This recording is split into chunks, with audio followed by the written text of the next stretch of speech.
Hello, Wisdom and Wellness family. It's not often that you get to sit with one of the biggest names in the country. And I'm super, super excited. It actually feels like I've been chilling with a friend. We've been chatting the whole time. But he is a multi-award winning international artist, Mr. Philip, SA's hip-hop artist of the decade, a son, a brother, and most recently a father. And I am sitting with none other than Cassper, Mr. Cassper Nyovest. Yo, such a dope intro. Is it dope? Yeah, I liked it when you said a son. I was like, yeah, that's the part I like. Yeah. Like the human side of it, not like these achievements. Because you've got a lot of the achievements. Because I was like, okay, what do I mention? What do I mention? Yeah. But I think you come across as a very personal, emotional person. Mm-hmm. Yeah. I relate. I've always been emotional and personal and family orientated. I know. But now I think it's hitting home. Yeah, like growing up and when you start realizing what's more important and what life is about. Yeah. Yeah. So I like that part of, well, not just like it, but I value it more now than I used to. I like that. I've got icebreakers. Yeah. What did you have for breakfast today? Nothing. Oh, shucks. I should have changed that one. I prepared earlier. So, okay. Now, what did you have? What was the last breakfast you had? Oats. I like having oats. Really? Yeah. With what? It's always my go-to. Oats with yogurt. Yeah. Yeah. Okay. It's my thing. With peanut butter or you hate peanut butter? Yeah. Or almond butter? No. What? You don't like it? No, fruits, strawberries, keep it fresh. Peanut butter feels so thick for the morning. I am thick. Okay. We'll leave it there. If you were not famous, what would you be doing this Saturday? Oh, man. Wow. What would I be doing? If you knew that no one I don't know, notice. because my whole perspective always comes from this position God has put me in. Yeah. So it's like I need to use my influence. Yeah. But something fun, like something you wish you could just do and you won't have to smile for a picture or think who's going to be there. I still do stuff like that. Is it? Just, sometimes people might think I'm rude, but like when I'm out on my normal human thing, I don't like taking pictures. I get that. I like things like going to bounce. Okay. So you'd just be a jumping child. around, on a trampoline or like go-karting, stuff like that. I like doing stuff like that kids do. Yeah. Okay. I think men don't grow up.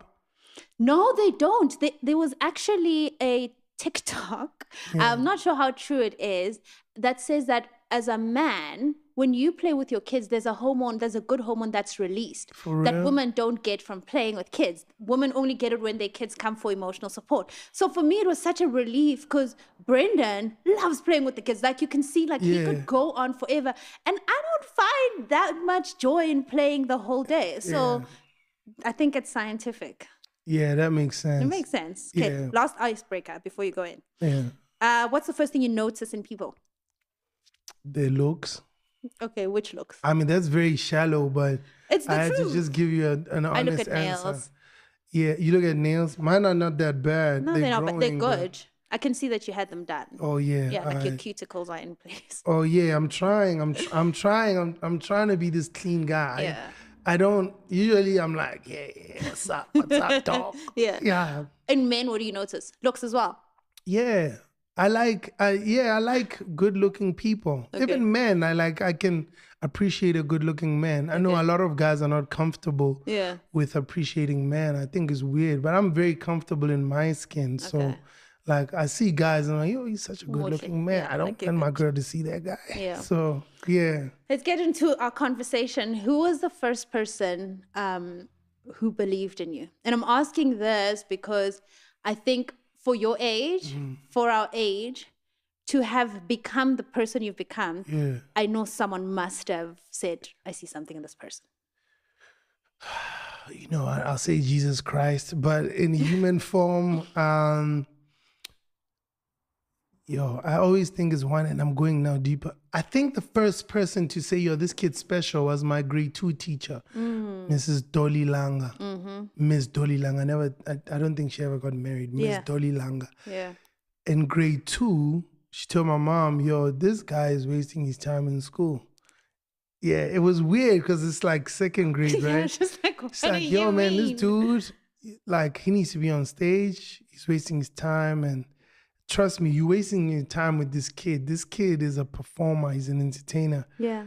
And I was just grade 2. And then I think I was 16 when I dropped out. Yeah. And things started going well for me. And I was starting to get on TV, I think when I was 18 or something. Yeah, through WHP. Ah, okay. Yeah, and then I met Miss Dolly. Remember the last time I saw her, I was like in school, primary school. Yeah, like and then I was 8, walking 9. with my mom, and I was like 18. Yeah. And she walked up to us and said, "I told you." That is wild. Right? Yeah. Were you there when she said there's something special? Yeah, I remember. I have a great memory. So I remember like her saying this. And I remember because I didn't like school. Oh. So I was just like, yo, Mom, you told me you weren't wasting my time. I'm trying to. So I remember, so when Pick and Pay at some point, and she walked up to my mom and said, I told you this kid was special and that he was supposed to be on stage. So I think that's my earliest memory of someone who believed in me as an entertainer. That was actually going to be my follow-up question, is that growing up, did you feel like I'm a special child? Mm-hmm. And I only started asking this question because I've always believed in myself, right? Like I've never doubted myself, but I didn't think other people don't think like that. Yeah. Until my husband pointed it out and he said, but you're a special person. I'm like, no, we all think we're going to make it. Yeah. But I'm realizing that not all of us have that mindset. It's not necessarily so that others aren't special, but did you ever think I'm different? I'm special? What's weird? I believed in myself more when I was younger. Sure. Yeah, like when I was younger, I really didn't think there was failure. Yeah. Like I never understood why my parents used to tell me about a plan B. What if I'm like, what do you mean? What if it doesn't work? It's gonna work. Yeah. Do you get what I'm saying? Yeah. So, cause like earlier, I thought I was gonna be a soccer player, a scientist, and a musician at the same time. All of it. Okay. Yeah. Yeah. And I used to and I used to tell my dad that's what I'm gonna be. And my mom used to be like, yeah, you could be whatever you wanna be. Sure. Which is dope because she made me believe. Yeah. So I was trying to figure out, so okay, in the morning I'd go train, be a soccer player, and then after that I go record, and then after that I just go to the lab. You know, that's how my mind worked. Yeah. And then I started realizing, man, this school thing is not the one. These teachers always want to talk. Did you struggle with school? I didn't. I was very smart, but I hated it. Oh, so the science part? I dropped it because I could see this school thing is not going to work for me. I have it. You know? And then the sports thing and then the music thing stayed. Yeah. And then the sports thing, I remember I went to my last trials. I was 14. I was 13, I think. Under 14. And then I had such an amazing trial, and all the players were like, yo, man, you improved so much. You know, I think we're going to make it this year. And they never picked me. And then I just, the dream died. You know, it's like corruption. You know, because South Africa, there's a lot of corruption. So that died. Yeah. And then I stayed with the music, and which is beautiful because there's no structure. Yeah. You know what I mean? Yeah. It's really just you. If you can get to people and people can love you.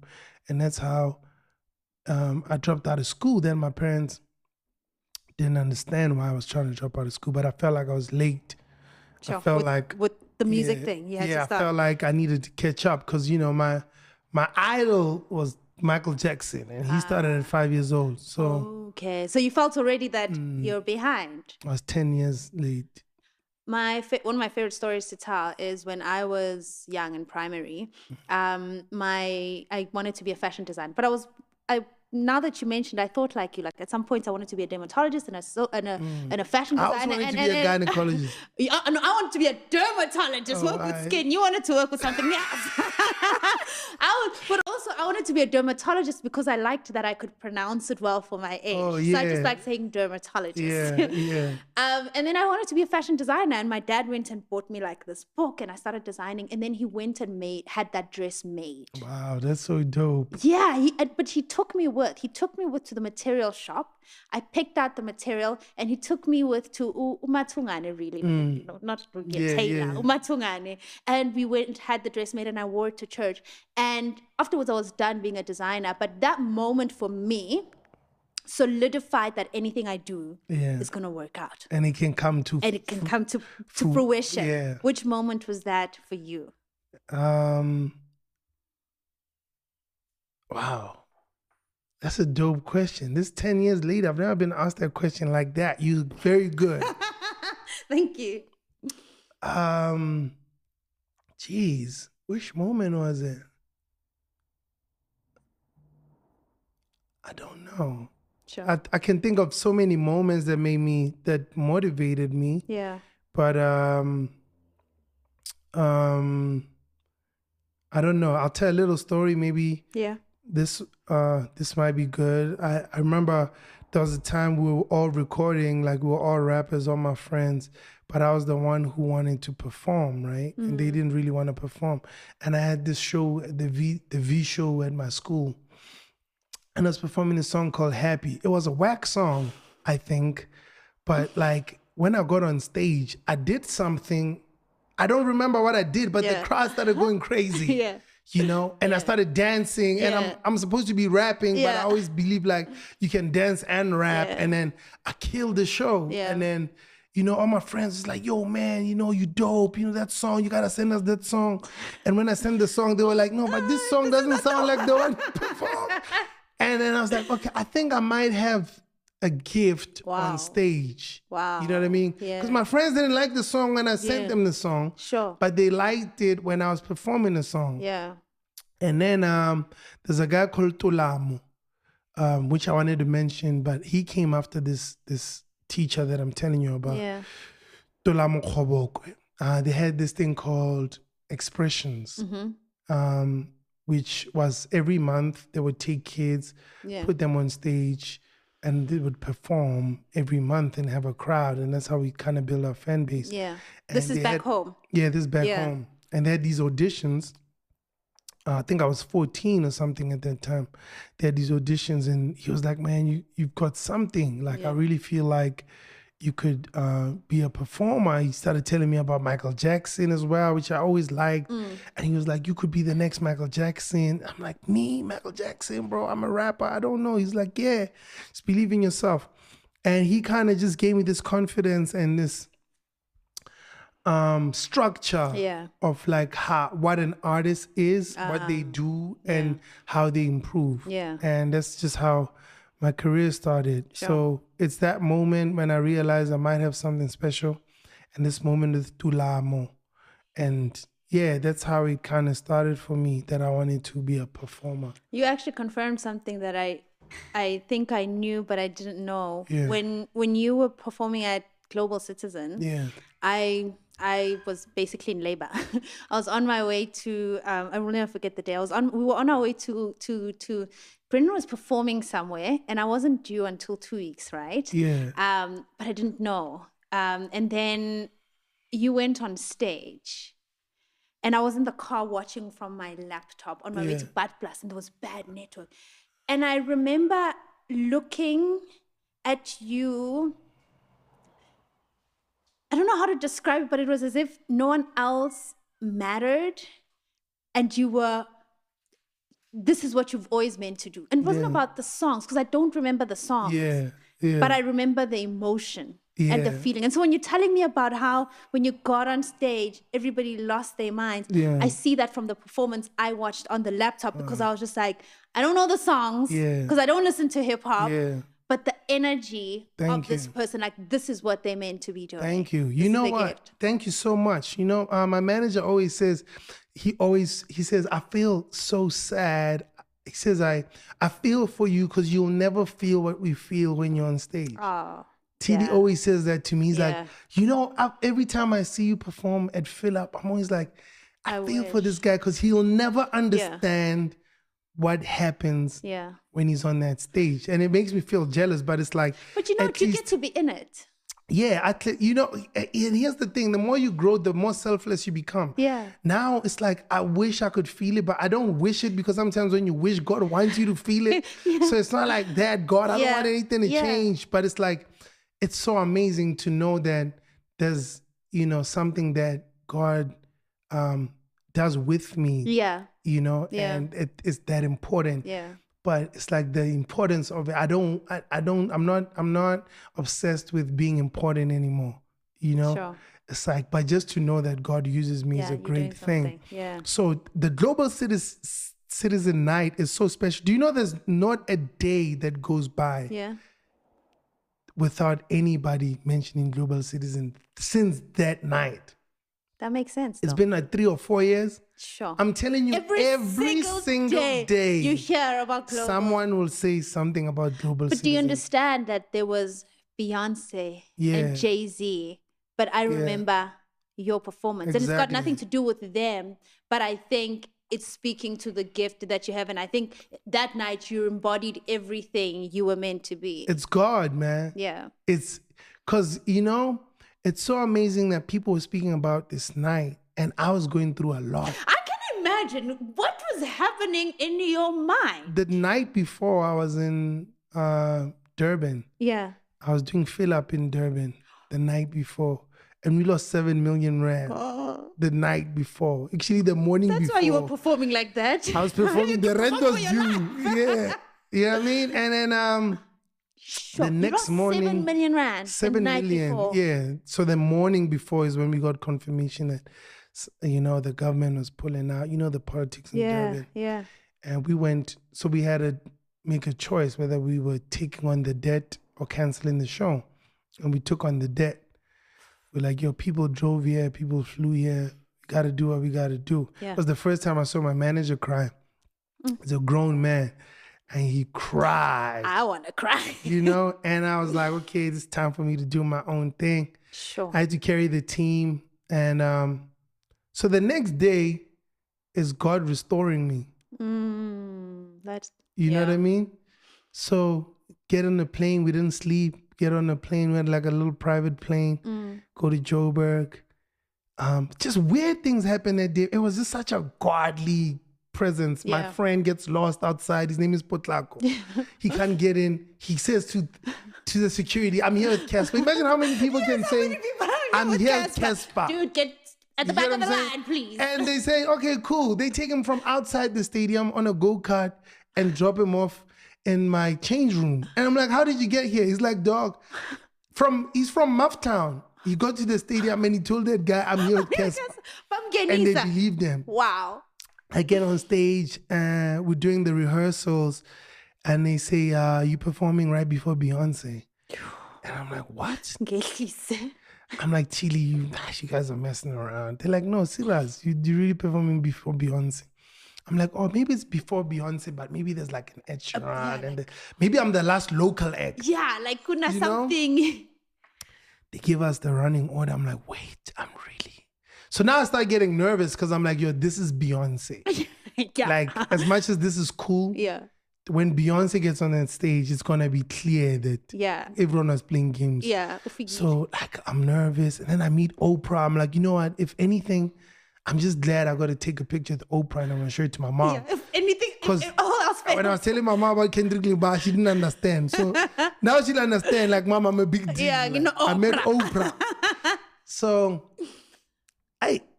the day goes by and I'm just nervous. I'm nervous. And then I start realizing that everybody is performing with like a limited volume and there's like screens that are not on. I'm like, okay, is that American thing? Yeah, it's those politics we know. So, everyone has 25 minutes, I think. So I'm worried. I'm like, yo, are they going to hear me? And then Ed Sheeran goes on. Yo, with that guitar, the stadium is roaring. Everyone is singing that other song. What's that? 16. Which one's 16? Is it 16? Yeah, when your feet don't down and I'm in the mall. What that everybody said. I'm like, what am I going to do after this? Yeah, I love that. I'm like, what am I going to do? I'm like, yo, Joe. Anyway, let's just go. Yeah. And we had a prayer and I have in-ears on. So believe it or not, I couldn't hear the crowd throughout the show. For real. No. So like that thing that people were feeling and seeing. So you're not feeding off the crowd. I'm just performing and I just remember just thinking, I hope I'm doing well. I hope I'm doing well. This is so beautiful, but I hope I'm doing well. Sure. And then Chris Martin really came on stage. He wanted to perform our malume with me, which he promised me when he met me. Yeah. But I thought he was fooling around. Yeah. Backstory, Global Citizen was moved a day for me. No. For real. So the reason why they moved it to the Saturday was because, or is it the Sundays? Because I was No, it was the Sunday. It was the Sunday. Yes. Because I was doing fill up in Durban. So Chris Martin was like, yo, if you promise me you'll do the show, we'll move it a day. I'm like, for me? It's like, yeah. So I was like, and he's like, and on top of that, I'll perform with you. Tell me something. In those moments, do you ever feel like when events are moved, when you get on stage before Beyonce, when these big moments are happening, do you still feel like, me? Is it supposed to be happening to me? I used to. Now you're at a point where, if not me, then who? Yeah, I used to feel like that. I used to have like a whole, why me? Why is it really going to happen? In fact, for me, it was like, is it really going to happen like that? But now, because I'm working with God, I'm like, of course. Like, why were you asking, is it really going to happen? Does that come from a place of disappointment? Yeah. Okay. I think so. I never thought I was good enough. Sure. My drive, people feel like I was always confident and I believed in myself. Yeah. But I think my drive came from not believing in myself. I always thought I was not good enough. I always thought I was lucky. I always worked harder than everyone else. Yeah, that's what I wanted to say. You're probably the hardest working in the room, right? Stephen Furtick said he's a very disciplined man, and he says his disciplines are based on his weaknesses. Wow. So because he knows, like you said, because you thought I suck. Yeah. I'm the least talented in the room, or I'm not good enough. It's like, deserving. I know I will work times 10 to just keep up. That's me. And I noticed it later in my life that, actually I was pushing that hard as a young man because I didn't believe I was good enough. Now I'm chill. Now I'm just like, I am. Hey, come on, man. Yeah. If you don't see it, it's cool. Don't worry. It's not the same, but it's okay. You know what I mean? So it's beautiful to be operating from that, because now my confidence comes from the fact that I know that it's God engineering. Yeah. It's not me. Yeah. So even if it doesn't happen, it's not because I'm not good enough. It's because it wasn't supposed to happen. It wasn't supposed to happen. You know what I mean? That's not God's plan. Yeah. But God's plan is always greater. Always happens. You know what I mean? Yeah. So it's like now I'm starting to learn to enjoy things, for what they are. Instead of glorifying, over glorifying things and over celebrating and over compensating. It's always just like, that's what's supposed to happen. This is God, we're talking about. So tell me about the day you left school. Yo, I was in the class. It was, I think, the last day of the term. Yeah. And then my teacher, my lecturer, because I was in college, I dropped out of school and went to college, like an FET college. Okay. And then she was there and I wasn't listening. I was writing songs and I felt like the front of the classroom was a stage. I was like, I'm supposed to be up there. You out here telling us all these things. Sure. Give me my 20 minutes. That's how I always felt. Yeah. And then I turned to one of my friends, Tabang, and I said to him, yo, man, I think I'm going to drop out of school. And he was like, hey, that's what he was saying to me. Hey, I was like, no, I'm serious. I think this is my last day, man. I don't think I'm ever going to come back here. Sure. And he's like, yeah, I know, cool. I was always that guy. And then this day comes and I was like, I'm out. And then I'm driving with my mom. We're driving to Mafikeng. And she's shouting at me about school. And I was like, yeah, actually about school, I was thinking of quitting. And she was like, it's your life. Do whatever you want. And I was like, yeah, I'm quitting. Doing that. She's like, yeah, whatever. And I'm like, she thinks I'm joking, but I'm done. And that's how I quit school. And what did you do the next day? I started chasing a dream. I used to go on Facebook every day. I think about 3 years. Yeah. And just put up a status that says, remember Facebook status were 24 hours. No, I don't remember. But yes. Okay. No, I remember. For those who do remember. For those who remember. Facebook statuses were 24 hours and then it'd be removed. So every 24 hours I would write, because it used to be your name is. Yes. So it used to be like Mpumi is. And yes. Say what you're doing. What you're thinking. Yeah. Yes. So it used to write, Refugio Polo is chasing the dream for like 3 years. every day I would write, is chasing the dream. Philip Polo, and then Cassper Nyovest is chasing the dream. Cassper Nyovest is currently in Johannesburg while we're chasing the dream. Yeah. Like 3-4 years. That's all you're doing. Just doing. That's how I started developing a fan base. Everybody's like, yo, man, this guy is chasing the dream. This guy still, you see, he's still chasing the dream. Wow. I don't know when I stopped. I was gonna but ask something you, do you remember I don't know. I don't remember the day I stopped writing Chasing the Dream. No, wait, I wanna know the feeling when it hit you that you're not coming back here. What was happening inside you? Did you feel a sense of peace, or did you feel a sense of relief, or did you feel nervous, scared? I think relief. Yeah. You know what I'm asking? Because my dropout happened the exact same way as yours.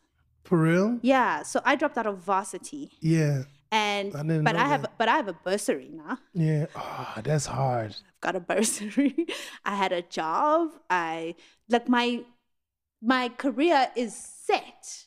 Like it's set. It's looking beautiful. I see how it's gonna work.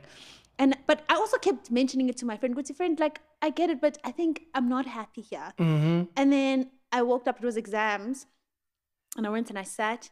And you know when you describe that, you're sitting there and you're looking at the teacher and you think it should be. And I'm sitting there and you're writing songs. I'm sitting there thinking of how God is supposed to be using me. And like my mind is not coming. And I'm a diligent student, but I don't see what's happening. The paper went blank. And then I'm like, I think I'm done. And then I picked up my hand and then I left the exam room and I called my mom and I said, I'm done. And my grand said, no, my brain is tired. I must just have some omega-3. But that was it. Who said that? My grandmother on the phone. Your grandmother knows about omega-3? Yeah. No, my grandmother's very like... That's hard. It's a different That's kind hard. of cocoa. Our grandmothers would have probably said, what's no way? I was like, no, omega-3. No, my grandmother. She's bewitched. But that happened when I got home. There was the conversation of, but like first it was, you need to eat some fish because your brain is tired. You don't want to quit I just learned about omega-3 now. I didn't know. Yeah. None of that. That's crazy. Your grandmom is learned. She's amazing. She's smart. Was she a nurse? No, she was supposed to be a nurse, but she was a principal. But she was supposed to be a nurse. Yeah, I think she wanted to be a nurse, and then she became the smart ones. Yeah, no, but she was a very smart principal. Tell me about those days. Actually, did your big break feel like, this is the day of my big break? It was 8 years of nothing. What's nothing? Just nothing, man. Just a little bit of this, a little bit of that, confusion, knowing that I'm the one, but nobody sees it. Okay. For 8 years, it was that. And I used to be like, I don't see it. Yeah. I'm the one. Yeah. I always felt like I was like Neo in the Matrix. I'm like, I'm the chosen one. Trust me. Yeah. And I play my music, but people don't hear it. Don't get it. I'm like, Joe, trust me, Did you get those the one. pity like listeners? You know when people listen because bandla. Yeah, because I'm a nice person. Yeah. You know what I'm saying? It's like, hey, when I go to Tuto, you know you're gonna be a star. And it was like 8 years of that, losing record deals, signing record deals, nothing happens.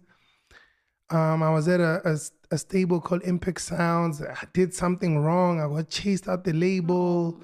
And then I tried to sign to Sony, and then I did something wrong. I got chased again. WHP risked and took me under his wing with like strict rules. Say, you know what, first of all, you're a dropout.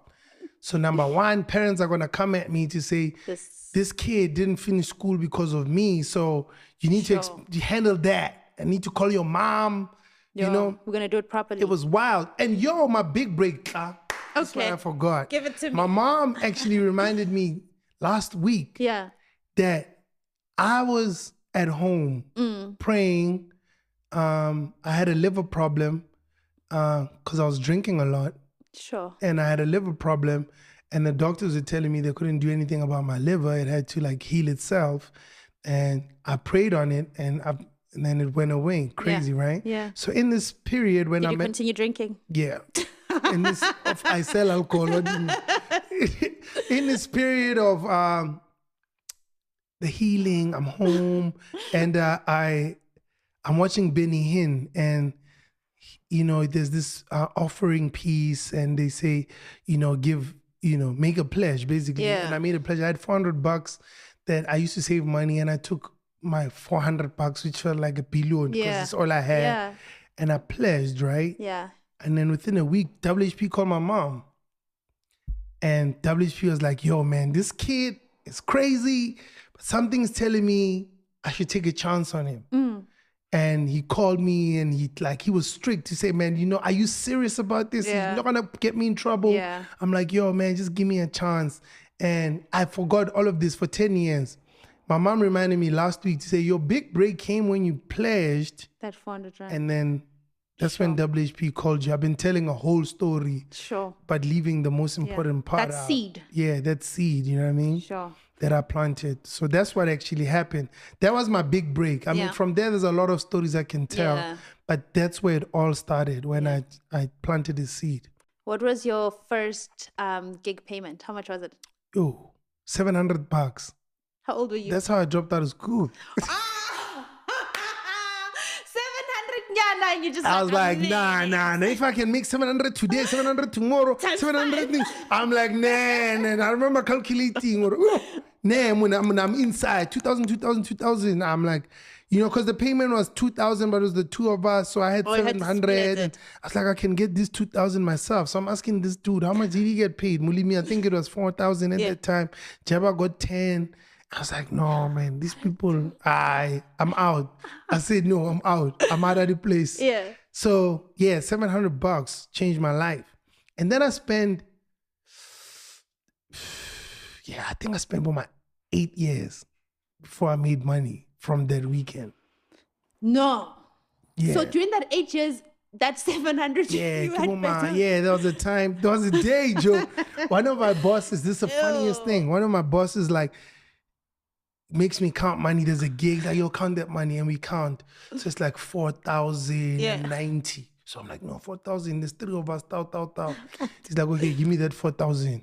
And I'm left with $90. Like, I'll share with the team. And it's like, yo, $30. Like, do you remember him? Yeah, I don't want to say his name. I know, it's but I'm saying you never forget. Yeah, I do. You never forget. He calls me now and then, So we cool. But it's like, yo, that thing, yo. You should give him back the $90. And then we go and buy, then we go buy airtime. And then 3 days later, we're like, yo, man, I'll give you $90. I'm like, that $90 was supposed to get us bread, airtime, yo. I said, no, it was hectic. So it was long, man. And before I started making money, it was really, really long. Like, WHP is really the turning point of my career. Yeah. If you could change anything, I know in that period, you probably wanted to fast forward everything, right? Like, I know you're probably imagining, if I can just get this big break. Yeah. But it took 8 years. Yeah. When you think about it now, if you could, would you have shortened that time, or do you think you needed it? Perfect. So perfect. Okay. Like, the stuff that I learned in that 8 years, the patience, the humility, the knowledge, the context, the story. The story. You know what I mean? I've got such a beautiful story and testimony that I can share, from love life to business, music, like the artist I became and the development. You know what I mean? I can make any record. I can make any type of music that I want to make because of the 8 years. Because in that 8 years, you get bored. You mess around with Kwaito, you get bored. You mess around with hip hop, get bored.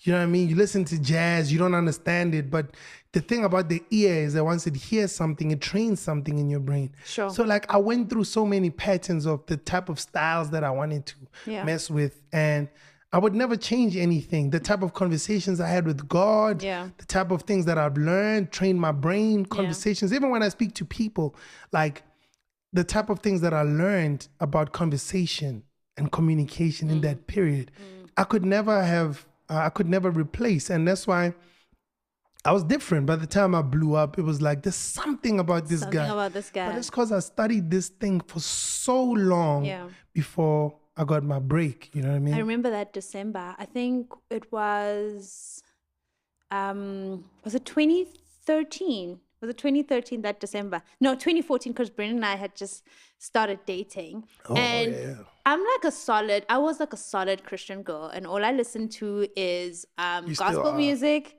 I still am. Yeah. I still am. But like now I listen to a bit of hip hop. Like this morning I was listening to Mos Def, and I was just like, okay. She said, I listen to hip hop. She said, Mos Def. She's like, she's like, that's the best I can give you. The most conscious. No, but I'm like a Kanye fan, all of that stuff. Cool. Anyway, it had that time, I think it was December when you were like blowing up to the point where like you became a conversation. Yeah. And I remember getting so involved and we were all picking sides. Yeah. And I was just like, this Cassper guy. And you were like a whole conversation. Yeah. But that moment for you, do you know this period that I'm talking about? Uh-huh. You can identify with it, definitely. Right? During that period, did you feel like, yeah, you finally see me? Or was it just like, what is happening? It was like, I hope this is not temporary. Oh, okay. Yeah. That was good. It was good, but I was like, I hope. It's not a quick. Nah, because remember, people don't recognize that me, aka NKO, changed the game. You did. Cara. Literally. But they recognize those songs, but they don't recognize that before us. Yeah. The longevity of artists was 3 years. Sure. That's like wild. There was always a conversation to say, what are you gonna do after music? Every interview, I'm like, what do you mean after music? They're like, yeah, in South Africa it's 3 years. It's like the one album that people like you for, the second album that people hate you for, and then the third album is the fall off. It was Mikasa who had the same thing. It was the Rhythmic Elements, same thing. Ziggs Bantwini, same thing. All the acts that were like super big, Zahara, all the acts that were like super big after 2 albums, Momuli, me, everyone, they had a there was a pattern. Yeah. Yeah. So I was thinking, man, like, this better last. Is it gonna be 3 albums for me as well? Is it 3 years? What's gonna happen? So I was just praying and working to say, yo, man, while I have this chance, I need to go in and build. But I always used to tell people I'm gonna be the first to make money in the industry. Because also when we came in, I remember Euphonic asked me when I was 16 years old, because he got me on 5FM. They heard about me, and then I came to Joburg just for this interview, and he said to me, why hip hop? And I was like, what do you mean why hip hop? He's like, hip hop doesn't have money. Yeah. And I was like, I'm going to show you hip hop has money. I'm going to drive a Range Rover. Imagine Range Rover was like the last number. For me, it's like, yo, I'm going to drive a Range Rover with hip hop. I'm going to show you. That time I'm just talking wild. Like I don't even know what I'm talking about. 16-year-old boy. So those are my thoughts at that time. Yeah. When this break is happening and I'm starting to make money and we're testing promoters. So we're going from 4,000 to 8,000. Then the next guy we say, no, 10. 12. And then the next guy we're like 18,000. And everyone is paying. And then and then we went up to like 200,000. Like it's like, and it was like, they pay. And I just remember thinking, yo, I hope this is not temporary. It was scary. As much as it was good, it was scary. And at the same time, it was tough because now I couldn't hang with my friends anymore. Yeah. So I wanted to be rich and famous so I could be cool when I hang out with my friends. But I used to be called for shows while I'm hanging out with my friends. Like there's a show right now. Yeah, and you have to jump.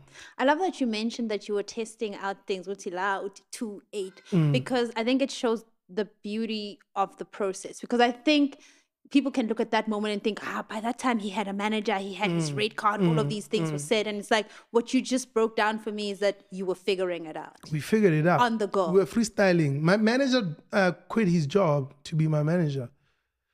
I remember he was... responsibility? Bro, he was working at the campus. He's an IT specialist. So he was like, yo, I'm thinking of retiring and being a full-time manager. And I was like, yeah, obvious. In my mind, I'm like, this guy's crazy. I'm like, my man, I'm gonna quit. We actually were jowing because of your salary. We need that salary. We need that salary. But I'm like, yeah, obvious. Come on, we're gonna. He says, I'm serious. I'm serious. I dropped out of school. You're gonna do this thing in my mind. I'm like, this guy is crazy. Don't do that. He came with a diary even. I'm like, this guy is so serious. He came with a diary. He says, no, me and you, are you serious with doing this thing? He wrote, and bro, we figured it out. We were just guessing, tricking people. Yeah. Like Figuring it out, bro. Yeah. Like denying other shows when we don't have money. We're like, nah, 25. That time we don't have. Yeah. So I want to see if this guy's going to call back. And they would call back. And then that's how we just grew, you know. That's why in my opinion, my manager is like the best manager of all time. But people don't ever talk about managers. But like, I need your manager. Everybody needs my manager. We all need your manager. It's my manager. It's your manager. Well, you made him quit his job, so he better be your manager. He is the greatest of all time. Like the way he played this game, you know, people give props to me, but the way that man played this game is just genius. Yeah. You know, there's so many mistakes I made that he covered. So many, I was arrested that people never talked about. You know, I was attacked. There was a time I made everybody in the game were mad at me. They stopped, like KO and his team pulled up. They wanted to beat me up. He's the one who came out and told them, yo, we're adults. That boy is a young boy. Think about we must figure it out as adults. That time I'm tying my shoes in the car to say, let's go. You know what I mean? And I don't know how he like made them calm down. He dissolved the situation. I've seen so many things like that dude when I was going through SARS problems, you know, I've had you've so also been many a SARS issues. victim. Yo, a serious one. They clapped me my 13 million. Like they clapped me serious. So now I don't want to play games with SARS. Yeah, don't play games with SARS. That's like the first thing. Yeah. Yeah, I try, you know, to so I mean they know everything I own now, so I can't even run away. Yeah. But like big shout out to T Lee. He's a big part of this. And people don't really know how important it is to have a team. Your surroundings matter. Your surroundings matter. What's the hardest thing you've ever had to face? Or the hardest moment? Yo, to be very honest, what led to me being saved was like the hardest period of my entire life. And this was maybe a few days, but it felt like, oh my God, what is happening? You know what I mean? I woke up one day and I looked in the mirror and I had questions I couldn't answer. You know, but these questions are questions I've always had, but I couldn't answer them. But it's like my answers were not good enough and I didn't understand what was going on, you know? And it was 3 simple questions like, who are you, where do you come from, and where are you going? And you had no answer. And I didn't have an answer. And I was like, because at first I was like, I mean, I'm my parents' child, so. I'm Cassper. Yeah, but like the question was actually to my soul. It wasn't like to this temple, this body, this. Yeah. It was like, I'm like, what do you mean? Why are you questioning where my soul comes from? It's like, that's tough. Yeah. You know what I mean? And then I started questioning God. It's like, what is this? Like, where do I come from? And why don't I remember? Like, what's going on? Like, and like my whole life became a blur. Like, you know, I didn't enjoy anything. I didn't care about anything.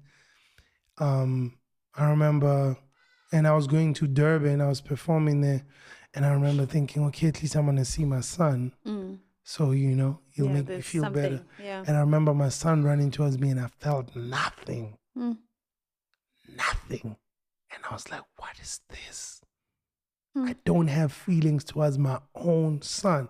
If there's anybody I love, it's this guy. This boy, yeah. You know what I mean? Yeah. And then I called Boogalove and I was like, yo, man, I'm going through something, you know?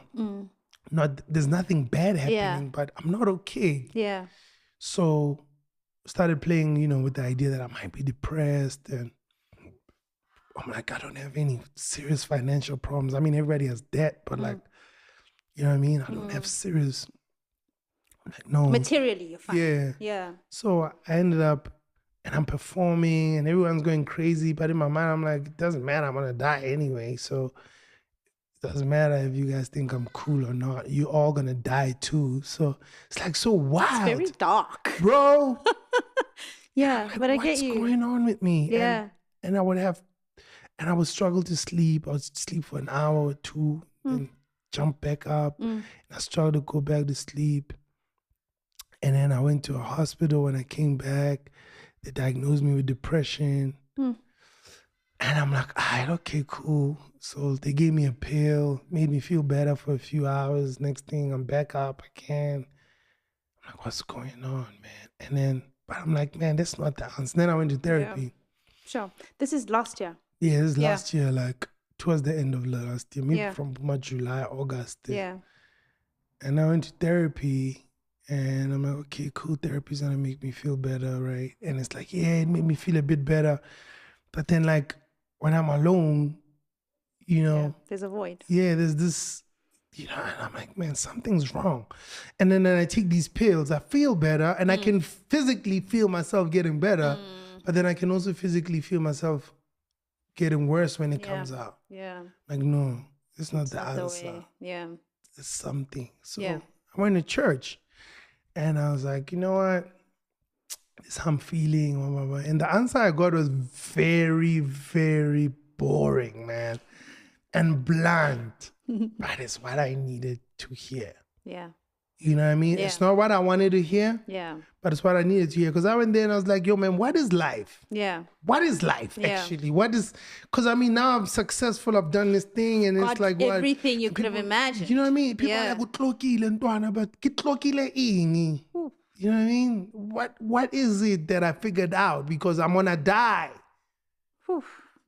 So what did I figure out that no one else did? Everyone, we're all going to die. Yeah. So what is this thing? Yeah. Right? Yeah.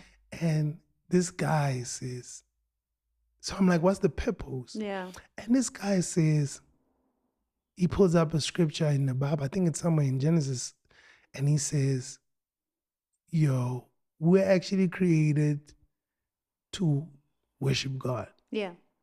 Yeah. Like that's our that's sole the purpose.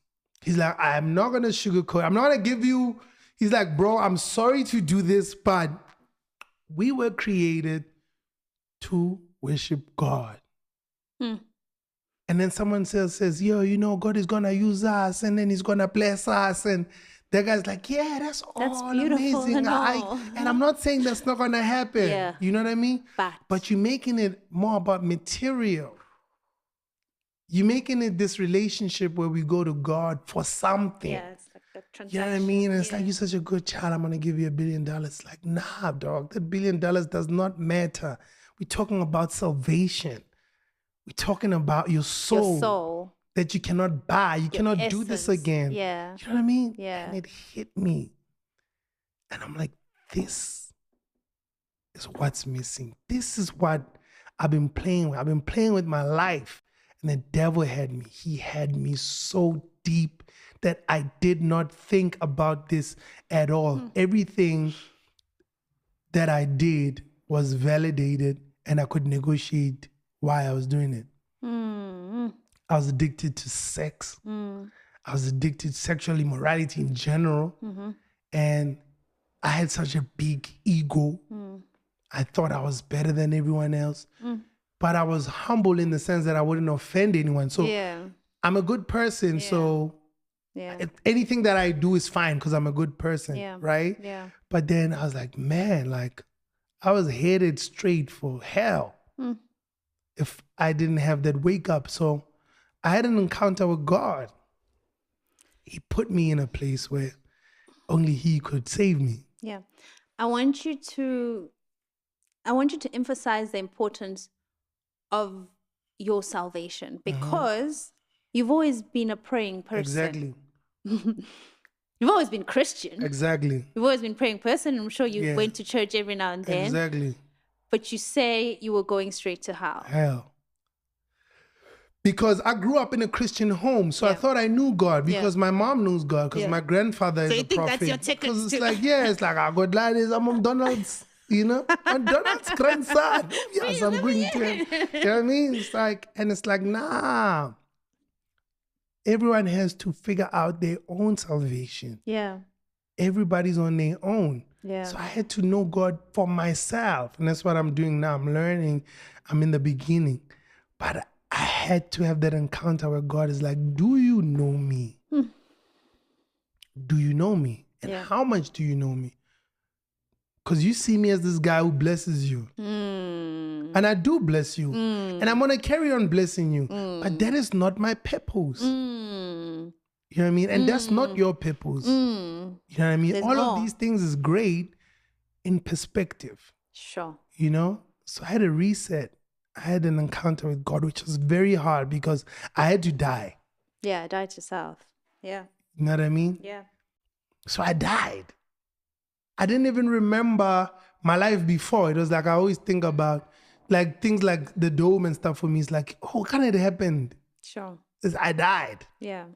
And I surrendered. I went to an altar call. And I've done this 7 times, by the way. I went to the altar call. But this time, I understood what I was doing. I was giving my life to God. And I was giving my soul to God. I was writing my name in the heavenly book of life to say, when I leave this place, remember me. You understand? And then it was such a hard reset because I genuinely didn't care about anything. You know, when you give your life to God, you want to go to heaven the next day. It's like, God, I'm going to heaven, so why do I have to be here? I mean, fighting with these people, they are lost. This one, you understand? Yeah. It's like, I mean, it's all great. These cars, come on. Like, come on, I just want to go to heaven. Be like, I want to be with you. You're my guy. Come on. You know what I mean? And he's like, nah, chill. Relax. I need you there. Sure. I want to do a thing with you. You know what I mean? I needed you to go see all of that. I gave you an opportunity to go. So that when you say there's nothing there, you know there's nothing there. What was your definition of success in your 20s? And what's your definition of success after that altar call? My definition of success was like being a billionaire and like going on these trips with all these models and being able to like ball out on my family when I want to.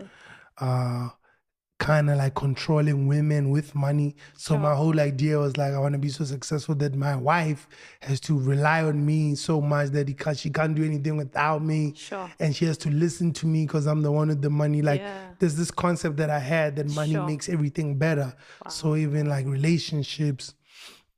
Now I'm like, my version of success is humility and obeying God. If I can just obey God every day, I'm successful. I love that. And it only comes by the grace of God. We are not able to. No. There's no way we can obey God. No. In our own strength, in our own strength. It's by God's grace and the Holy Spirit's intervention that we're able to stay away from the things that we want to do. There's a video that you did that went viral, where you talk about not every encounter is meant to be a sexual one. Yeah. Did you feel naked putting it out? Because I think when I looked at it, I'm like, okay, this guy's literally saying, I have a sex problem. Yeah. And I can see where the sex problem has landed me. And I'm just here to tell you before you burn like I did. Yeah. That's how I interpreted the video. Yeah. Before you burn like I did, that it's not worth it. Yeah. You know what, though? I was not even saved there.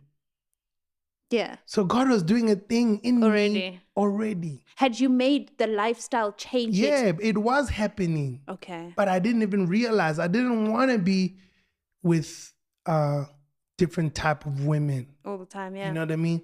I wanted something genuine. I was going towards having a relationship with someone and being committed to that person and not embarrassing them. But at the back of my mind, I would still cheat with Kim Kardashian. In my mind, I was like, but if I met Kim, I would do it. You know what I mean? Because I mean, it's Kim, you know? Yeah. So I'm starting to have good relationships with women at that point and realizing that I don't have to want. That's why I'm saying not every. You understand? But I'm still leaving out the space of some of them you can smash, but not all of them.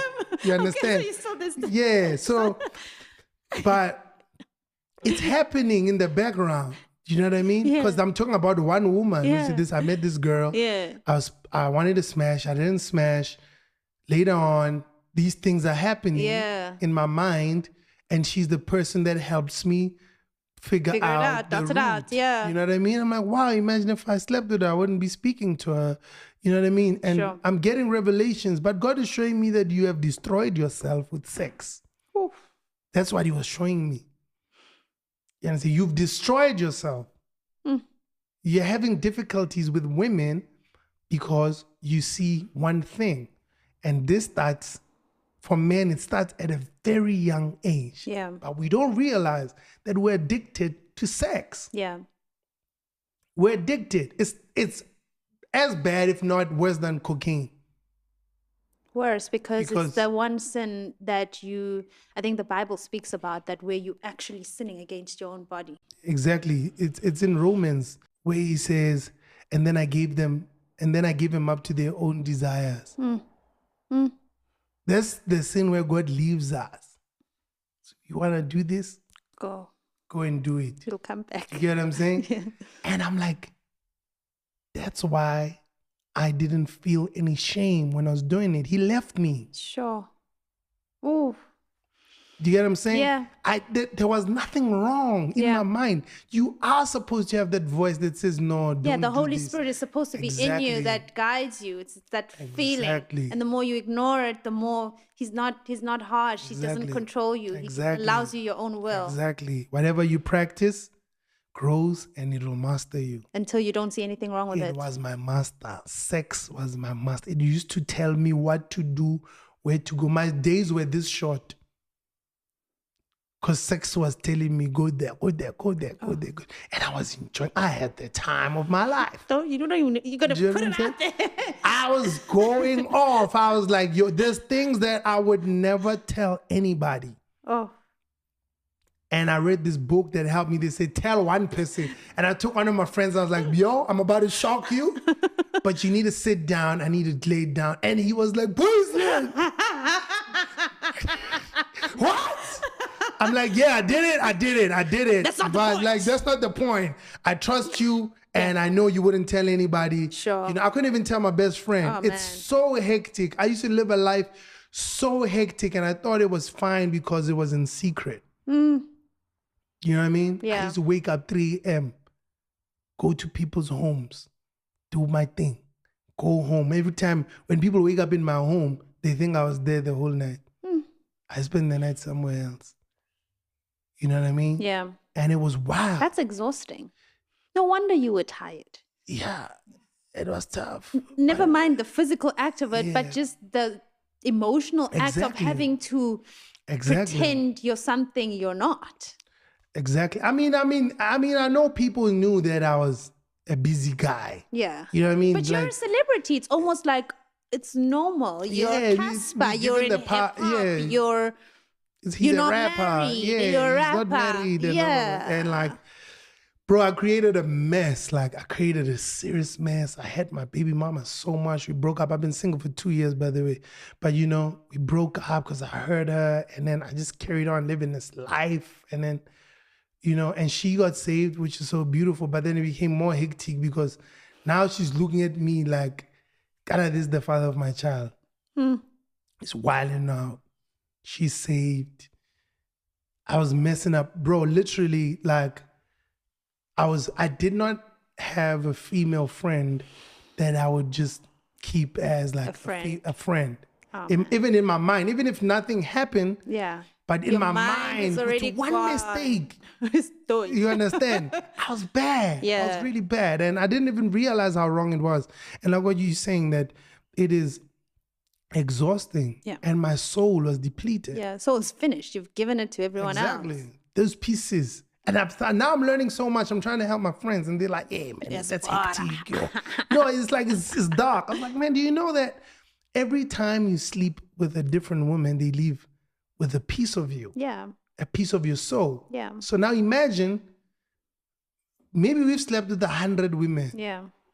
There's 100 pieces of you in the world, right? Oof. Not everyone is a Christian. Some people are going to the Ndombeni level. They're going with your soul. People are doing their different things. To the Nyangas and the Ndombeni label. You know what I mean? I don't want to offend anybody. They're going there. Yeah. Some people are buying snakes. Yeah. You know, there's things that people practice. They exist. Yeah, they do. They're real. I mean? We think that there's only one power. There's a superior power. Yeah. Which is God. Yeah. And that's Jesus. I'm not ashamed of saying it. But there's other powers. Yeah, we fight against principalities. Right here. Yeah. And they work. Yeah. You know what I mean? So those people are going there with you. I say to my friends, like, don't you remember a day where you woke up and you don't know why you were not fine? But nothing's wrong. But you're not okay. And then your mood, and then you depend. That's what happened. Someone that you slept with is going through those things, and they're going through them with you. With you, soul ties. You understand? Yeah. So I had to pray. But you know, it's hard because when we have the soul tie conversation, people get defensive and say, "Yeah, but why aren't soul ties ever like? Why can't I get wealth from soul ties? Why does it always have to be a negative thing?" And it's such a hard conversation because it's like because not everyone that you slept with is doing well. Yeah. You understand? Yeah. People always want to take the good news from the Bible. Yeah. But they don't want to take the other stuff. That's why we can always quote the good part. Yeah. You understand? But not the disciplines. You understand? Yeah, not the correction. There's a part in Deuteronomy that speaks about how blessed you'll be. Yeah. But at the end, it talks about if you do not obey. Yeah. But that's not the part we speak about. Do you get what I'm saying? Yeah. So for me, that's what I had to learn to say, yes, you have God's grace, but your lifestyle choices can get you in a very dark place, this side and that side. It's not only the hell part, it's this side too. Yeah, you're already in hell. Exactly. Yeah. So, man, like I am so grateful that God, I had an encounter with God. He saved my soul. And I'm so excited for the life I live now and the life that is ahead of me. You know what I mean? Like, my days are longer. Yeah. I'm more productive. Yeah. Things Happier. can miss me. Yeah. You know what I mean? It's like, all right, cool. They can miss me. How are you going to talk to your son about... my relationship with his mom? No, about being a pure man. I'm not a boy. Yeah. So I don't know what happens to a boy's body at the age of 12, 13. Yeah. How does that conversation look like for you now? You know, for me, I understand that because we are living in a body. Yeah. It doesn't matter what I say to him. Yeah. But God can do it, not me. Okay. So the relationship between me and my son is what I have to concentrate on, that he can always come and ask me questions and be honest with me. And when he's in trouble, he can call me. But the change will be from God because he has to figure it out himself. So even if I tell him what I went through, he's going to think you enjoyed your time. So and then, so now me, I must enjoy. Yeah. You understand? But that's not it. Not everybody will be lucky enough to wake up before it's too late. Sure. That's the sad part. That sometimes I get so aggro with my friends and agile, and I'm just like, yo, man, like, I wish you could listen to me today because you might not have tomorrow. Yeah. You know so what you I mean? feel lucky. I am so lucky because let me tell you, I felt nothing wrong. And especially because materially, you're fine. So you think that you're in the direct. You think you don't have to fix something. Exactly. I didn't think that I was wrong because things were going well. Yeah, I'm and anointed. you pray. I've always known I'm anointed. Yeah, and you attend us. You understand? And I'm God's favorite. Of course. Come on, come my life. Even though I'm doing like it is, like it is. But it's still, like, you understand? it's come together. And then he's like, enough. It's enough now. Yeah. You have to. We carry an identity. If you say you're Christian, I always explain to my friends, say it's like saying you're a Motsepe. Motsepe's child can't go out doing wild stuff because they're going to write Patrice Motsepe's son. Ooh, yeah. You understand? Yeah. They're not going to say Jacob. Yeah, no. So when you say you're Christian, you're carrying an identity. That is why people say, I don't go to church because certain priests, they're carrying an identity. Yeah. We are responsible for this identity. You know what I mean? Salvation is a free gift, but you gotta be responsible. Yeah. You know what I mean? Yeah. When you say you're Christian, you have to live a Christian life. Not have to because something else is gonna happen. Yeah. But I'm saying, like, how much do we respect and appreciate God for what He's done for us, died for us? Yeah. Do you get what I'm saying? But that's only a personal encounter can give you that, because I think we've all grown up in church where we're told, do not, do not, do not, do not, do not, and then you do, and then you have an encounter, and then you realize, oh, okay, I wouldn't do this because I respect my body so much, because it's the temple of God and He loves me so much, and there's so much good. So it no longer becomes about the rules, but it becomes about this person who loves you so much. Like I always think of, I look at my children, and that for me is the closest like metaphor for how much God loves me. Like I look at them and I see my love for them, that there's absolutely nothing they can do to make me not love them. Yeah. Yes, I will get disappointed, but my love is so deep. And then I think, right. God feels like that times 10 about me. So I want to please this guy. Exactly. And you know what they say? They say there is no, it says the rules are useless without a relationship. Yes. Right? Yes. So these things we are told, do not, do not, do not, do not. Because we don't have a relationship with God. It doesn't mean anything. Exactly. So me, by the grace of God, having a personal relationship where I talk to this guy the whole day. Yeah. Yeah. The whole day. Yeah. You know what I mean? Yeah. So now it's easier for me to sin less, because we all sin. And you've got Holy Spirit in you. Exactly. And I'm sure you know that feeling. Sometimes we ignore it, but you ignore it knowing there was something that says, It's hard to, that's why we learn about like discerning spirits. Like now you have to learn, say, this looks like, but it's not. You get what I'm saying? Because that's how the devil works. It's the same process. Yeah. It's voices, it's same words, but just a little twist in J, you know what I mean? And you find yourself in a dark place. So having a personal relationship with my Lord and Savior, Jesus Christ, changed my whole perspective of life. Yeah. My obedience is a gift. It's no longer a burden. It's a gift. It's a gift that I can only obey Him through His grace. He's the one who helps me obey Him. I can't do it. Yeah. Clearly I can. Clearly. Yeah. I like this thing. You understand? Yeah. And now it's like a process to say, oh, okay, that was my flesh. Yeah. That was, and it's natural. It's that's what happens. Yeah. It's always gonna go in that direction because that's what it knows. Yeah. It's from this world. But what keeps me alive is my spirit, which is going to leave my body at one point. Yeah. And that is the voice that keeps saying, no. Not here, not now. Don't do this. You know this is wrong. And then it gets to a point where it's like, it doesn't say anything anymore, but it's like, then it's like, you see when it gets there, now you're in trouble. When it says, okay, do your thing. Do your thing. That's where I was. Like, just do your thing. It was like, and it was this, you know, one of my friends said, what if you did not listen to God that day? What is going to happen the next week? Don't think about the next year. Just the next week. Because if God had to go fetch me himself to say, now. Yeah. What if, and that's what I'm saying, I'm so grateful, because I could have called the wrong friend who could have said, let's just go out. Yeah. Yeah, like you're stressed, bro. Just have a come on, chill. Yeah. You understand? Yeah. I called the right person, God's intervention. I called Bugalav. He said, relax.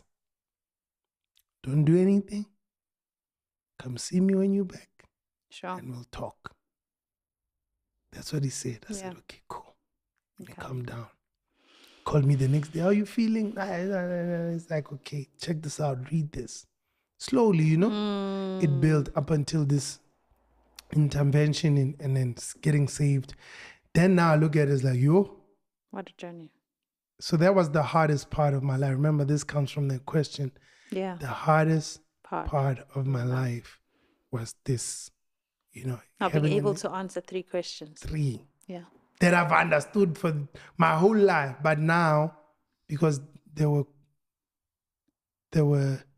sent to a different part of my weakest part at the time. Because remember, we gym, we try and eat healthy, we read books, And we're feeding something that is growing. So you become more intelligent, healthier or stronger, more knowledgeable. But your spirit, you don't feed. It's malnutrition, right? So the devil attacked the weakest part of me, knowing that this guy is weak. Yeah. So I'm going to ask his soul, who are you? Where do you come from? And where are you going?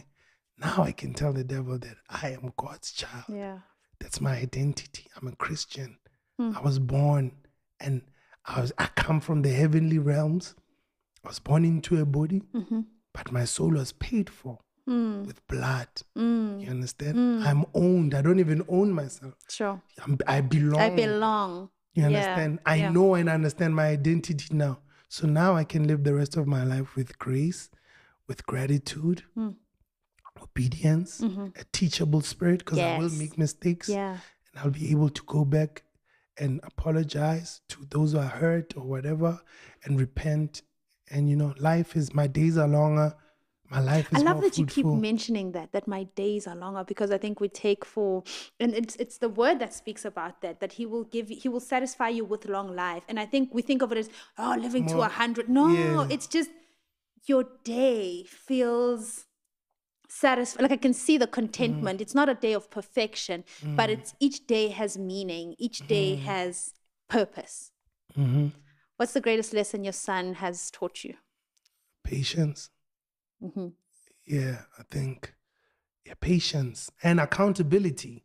Yeah, because an accountability part is weird because I play with him and I get tired. Yeah. I'm tired because I'm not training. I'm not eating well. So I'm like, okay, now I'm not enjoying my time with my son. I'm supposed to be fit and healthy so I can play and run around with him. But I can't. So I can't because I've been living this crazy life, right? Now I also have to be patient with him because sometimes I don't hear what he's saying. So I have to keep asking him over and over until I figure it out. And his mom will just say, I just want Spider-Man. I'm like, man, how do you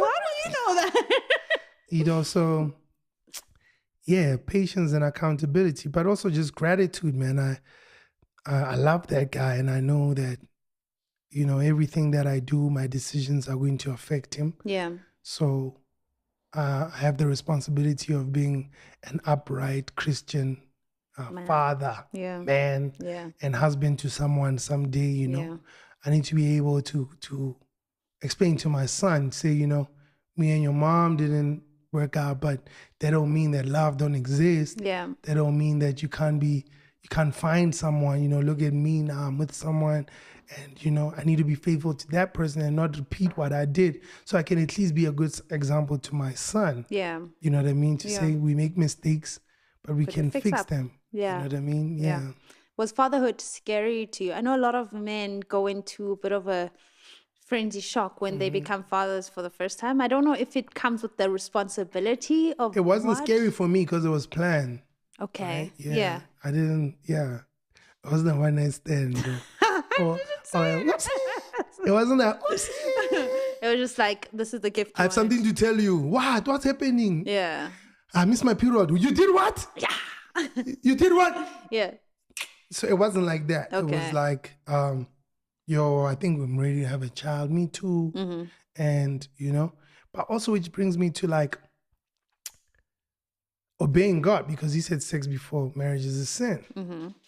I didn't listen. And now we have this complex situation where, we have to raise a child in two different homes. Yeah. And now I see the effects of it, because as much as we're both saved now, we have at least a way to communicate and a God to answer to, but we're human beings. So we fight. Yeah. It's complex. You know what I mean? So it's like, I get it. Like, you know what I mean? Now we're creating broken homes. It's not only about the pleasure. And there's so many dynamics to God's laws. I think we think God is trying to punish us, but it's not punishing us. He's just simply saying, I see further than you can possibly see. Exactly. What's the season of your life called? The season of this life. Oh, season of your life called redemption. I don't know why that word came to me. What does it mean? In my understanding, you have been redeemed. You have been brought back to life, right? Yeah. Yeah. You've been brought back. Jesus Christ died at 33. Yeah. My old self died at 33. Yeah. Crazy, right? Crazy. It happened on this year. And then I learned about Jesus, and I'm still learning. It's the beginning. Yeah. But it's such a beautiful experience, the most important decision of my life. Please don't stop sharing it. I'm never, ever going to stop. And I had to come share it here first. Yeah. Such a beautiful podcast. I love you and Brandon. Thank you. And you guys are so inspiring. And I love you more now because I'm saved. So I see it clearer. Yeah. I admire what you have, and I want to get married also one day soon. Yeah. Soon. Because also I'm not having sex now. So I know that. Oh, you're abstaining? Yeah. Ever since I got saved. Are you celibate? Yeah. And I'm not celibate, but I'm not having sex. What does that mean? I mean, like I'm seeing someone. Okay. But you're just not having sex. Okay. Because celibate means that you're not seeing anybody. No. Does it? Yeah. Unless I got it wrong. No. Celibate means you're not having sex. So you are celibate. It's just sex. Just sex, yeah. Oh, then I have something to... So you just jola. Bye-bye. Yeah. Love you. The kiss is there. Come on. What do you mean? Fine. Yeah. But I don't... So, and I never thought I would see a day where I'd be saved. Sure. And saved from my addiction and cured from my addiction of sex. Is it a work in progress? Is it a daily decision? It was like that. Okay. The sex part of it? Yeah. But what I mean by that is that every day you have to wake up and make a decision that this is who I am now. You know why? I don't, because that's what I'm saying, is God's grace and the Holy Spirit's intervention. I do not struggle with wanting to do the act. Okay. Those. But I understand your personality. Yeah. Your personality, you're an extremist. When you say you're going to do something, you do it. Yeah. You go for it. There's people who have personalities where they have to ease. But you're the type of guy who says, I'm going to do it, and then you do it. But the thing is, if I love something, I'm going to do it either, regardless. Do you get what I'm saying? Yeah. So I'm not the guy who's going to quit sex. Yeah. I know that I was able to quit having sex because of the Holy Spirit and God's grace. That's the only reason. Okay. Because I still want to do it. Yeah. I think about it. Yeah. You know what I mean? Yeah. I've got a girlfriend. Yeah. So we spend a lot of time together, and I have those thoughts. The other thing, I have the thoughts of my old life because it's stuck in your memory. Yeah. But there's a voice that says... Yeah, you have to continue to renew your mind. I don't even fight it. It's not even like, can't do this anymore. Okay, I surrender. So, yeah, man, that's what I'd like to close with, just to say to people, I hope I'm an inspiration to someone. Yeah. You know? Yeah. Not because of me, but because, just to, if someone is out there, having questions about God, about Jesus, he's still alive. Mm-hmm. He's still the same. Mm-hmm. And he's done something very small to me, but it's very big to me. Mm-hmm. And imagine what he could do to your life. You know what I mean? Yeah. And I'm very excited to be in this place. People should, be a bit graceful with me. Mm-hmm. You know what I mean? Because I am going to make mistakes. 100%. But, all I'm trying to do right now is see God's face and his favor and live the rest of my life the way I'm supposed to. I love that. Yeah. I want to ask you one last thing. I have got this word of wisdom, but it's fine. What's a quote or a verse that you live by, that you say to yourself every single day? There's a lot. Every day. You know what? To be honest, the most helpful word of my day to day is God saying, do not fear. Mm-hmm. Yeah, it gives me rest. Yeah. Because it's something I actually got a quote of. It says, the Bible says, do not fear 365 days. Yeah, and then yesterday I realized that it's actually a lie. Oh, I'm sorry. I'm so sorry. Excited. You know what I mean? And I'm so like, excited. Come on. And I hated that I read that. I've told so many people about it. And it's like, it's not 365 days, but 365 times. But the importance of God saying, do not be afraid, is there because it does get overwhelming. It does. It does get scary. Yeah. And when you're naked and you're starting this walk, it gets even scarier because you understand how big the price is. Yeah, sure. And how big the gamble is. Yeah. And it's eternity. Yeah. You get what I'm saying? But we're not supposed to be afraid. So I hold on to that a lot, and it helps me, not to be afraid. Because, I made the right choice. And that's what I live by every day. Do not be afraid. Do not fear. And there's this series, just in closing, it's called The Chosen. Oh, Brendan's told me about it so many times. You haven't watched it? No, I don't like watching stuff, but I'm going to watch it for you. No, it'll blow. You're going to fight with him because that's all you're going to watch. Okay. I'll watch it. Being a Christian, where you are, especially now that you have knowledge, like seeing God in human form. Yeah. It's helped me so much. The reason why I'm talking about this is because I'm talking about do not fear. There's a part in this series where Jesus goes, he would go away to pray in the forest and come back. And he had this revelation that he had to die for us. Right? Yeah. And watching God it actually. Yeah. In human form made me realize that because he was in human form, he felt what we felt. Everything, he felt it. You understand? Yeah. So the fear that we feel, he knows it, of hell and making mistakes and the condemnation, he felt it. Yeah. So he knows it, but he was still able to obey and go and die on the cross. Sure. We don't have to die physically on the cross.